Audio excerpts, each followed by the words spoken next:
Bonjour, aujourd'hui est un jour spécial pour Miaka Sissa. Comme tu peux le constater, je ne suis pas seul aujourd'hui. Je suis avec un invité et pas des moindres. Il aura le temps de se présenter, mais je suis avec Monsieur Francis Kibangou. Il nous rejoint depuis la Belgique. Il est un expert en ressources humaines et il va être avec nous aujourd'hui pour parler de ressources humaines et de process de recrutement. Monsieur Francis Kibangou, bonjour et comment allez-vous? Oui, bonjour Monsieur Miakasissa, je vais bien et vous? Je vais très très bien. Merci. Est-ce que vous pouvez vous présenter, présenter votre profil et dire un peu pourquoi les gens devraient suivre vos conseils en ressources humaines? Voilà, donc je suis Francis Kibangou, conseiller en administration et gestion des ressources humaines. Donc ce soir, nous allons aborder quelques sujets concernant les ressources humaines, plus précisément le recrutement. Je pense que j'ai quand même cette légitimité-là de pouvoir aborder ce sujet avec vous pour ma qualité de conseiller en administration et gestion des ressources humaines. Très bien. Donc, tout d'abord, tout naturellement, je vous remercie, malgré votre emploi du temps chargé, d'avoir accepté d'être avec moi cet après-midi pour éclairer le chef d'entreprise et l'entrepreneur sur les ressources humaines de façon générale, mais surtout sur les processus de recrutement et comment les réussir. Donc, la première question que je vais vous poser est de vous demander certainement de définir les ressources humaines. Est-ce qu'il y a une définition académique des ressources humaines? J'aimerais que vous commenciez par là. Et à partir de cette définition académique, si vous pouvez la simplifier pour l'entrepreneur qui est sur le terrain, qui n'a pas besoin de trop de littérature, afin qu'il saisisse la substance que engorgent les ressources humaines. Voilà, donc la définition sur la gestion des ressources humaines, on en trouve plusieurs. Parce que chacun tente de donner une définition selon sa compréhension des choses.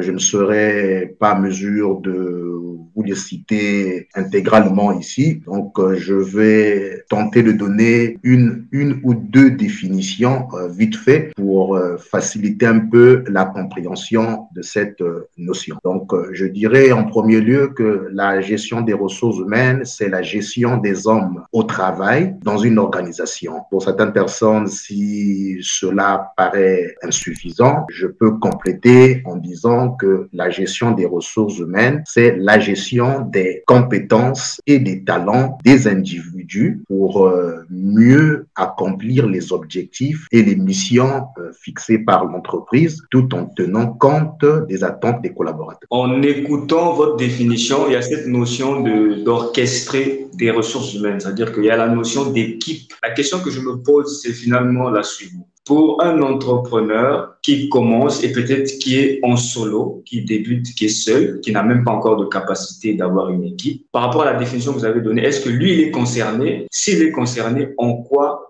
il est concerné, vu qu'il est seul? Un entrepreneur, qu'il soit seul, comme vous avez su le dire, en solo ou en encadrement d'une équipe, la gestion des ressources humaines le concerne toujours, peu importe sa forme ou sa taille. Il ne peut pas s'en empêcher ou être exclu de cette notion. Même si vous êtes en solo, je pense que étant en solo, vous avez quand même, un entrepreneur devrait quand même avoir affaire, par exemple, à ses fournisseurs.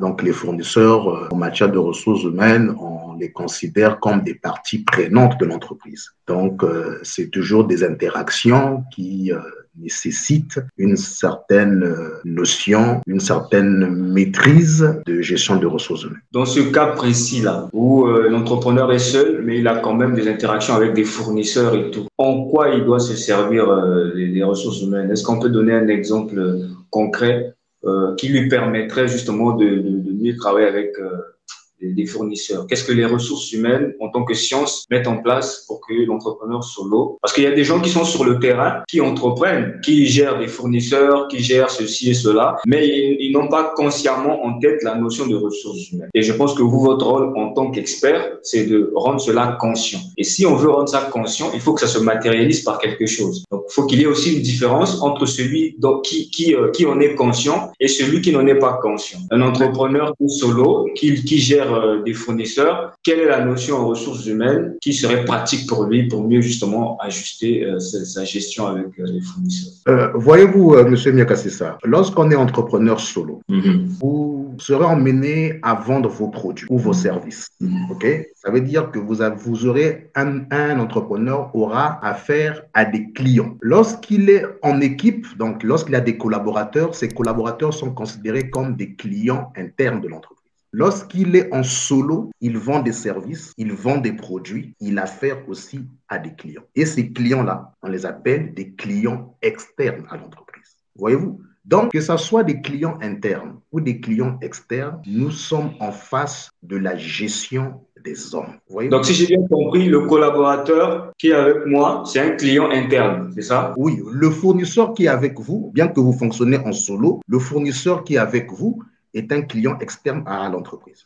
Avoir un partenariat avec ce fournisseur, une collaboration par exemple là où vous avez signé un contrat de partenariat, on peut le considérer au même titre que le contrat que vous signez avec un collaborateur. Voyez-vous? Donc, vous êtes toujours confronté à la gestion des hommes, que ce soit en interne comme à l'externe. Vos collaborateurs que vous gérez dans votre entreprise, ce sont des clients internes. Les fournisseurs qui viennent du monde extérieur sont aussi vos partenaires. Donc, que ce soit vos collaborateurs ou les fournisseurs, ces deux catégories de personnes, on les appelle des parties prenantes de l'entreprise. Et les parties prenantes de l'entreprise sont gérées par la GRH, donc par la gestion des ressources humaines. C'est l'interaction avec les humains, c'est l'interaction avec les hommes pour atteindre les objectifs d'une entreprise. Qu'un entrepreneur soit seul ou avec une équipe, lorsqu'il est seul, il est amené à travailler avec des fournisseurs et des clients. Or, il s'avère qu'il y a des entrepreneurs qui sont sur le terrain, qui n'ont pas forcément la science des ressources humaines en tête. Donc, ils ont certainement une façon de procéder. Parce que si si tout le monde a la même façon de procéder, ben, je me demande en quoi ça sert les ressources humaines. Parce qu'il y a des gens qui ignorent les ressources humaines. Or, je pense savoir que les ressources humaines, c'est un ensemble de process, c'est un ensemble de façons de faire. Donc, la personne qui ne connaît pas ça, et l'entrepreneur qui connaît que quand il va recruter un client ou un fournisseur, il a affaire à des gens qu'il doit gérer. Je pense que les deux vont avoir une démarche différente. Oui, bien sûr. Et donc, je veux savoir cette différence-là. Celui qui connaît les ressources humaines, c'est-à-dire que vous, par exemple, vous y connaissez en ressources humaines, si vous vous lancez tout de suite en business, vous allez certainement faire des choses que celui qui n'a pas de notion en ressources humaines ne peut pas faire parce qu'il ne connaît pas. Oui, bien évidemment. Et votre question, c'est de dire, vous, en tant qu'expert des ressources humaines, en quoi votre démarche va être différente de celui qui ne connaît pas les ressources humaines? Une personne qui a des notions de gestion de ressources humaines lors du lancement de son activité aura moins de dégâts à faire. Moins de dégâts à faire et moins de risques à prendre parce que ça sera une personne totalement avertie qu'une personne qui n'a pas de notion en matière de ressources humaines.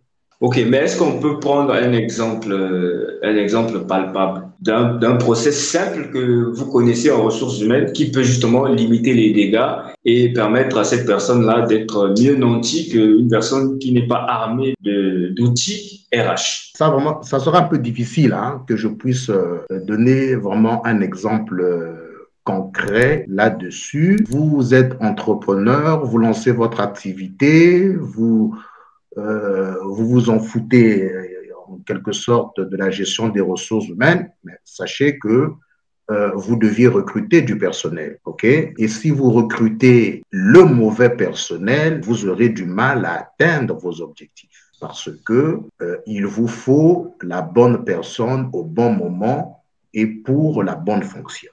Un exemple parmi tant. Okay? Le personnel que vous allez recruter doit être payé, ok?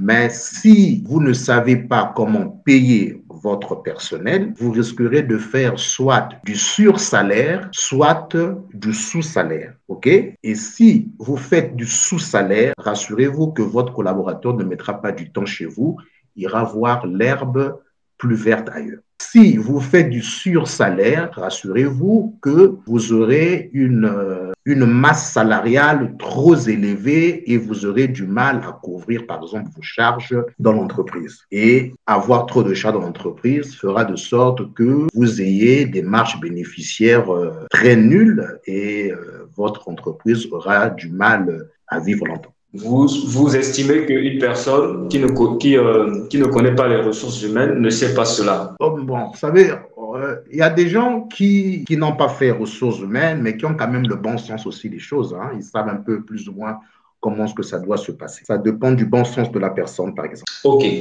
Donc, on va essayer de résumer maintenant. Donc, en un mot, de façon claire, simple, pourquoi les ressources humaines sont-elles importantes pour les entreprises et les startups? On va passer là-dessus pour résumer, parce qu'on a beaucoup parlé. Je voulais maintenant qu'on résume ça pour passer au point suivant. La gestion des ressources humaines, elle est très importante dans une entreprise. Pourquoi? Parce que déjà, c'est une fonction qui est au centre de toute stratégie d'une entreprise. Elle est au cœur même de l'entreprise. On ne peut pas faire fonctionner une entreprise sans du personnel.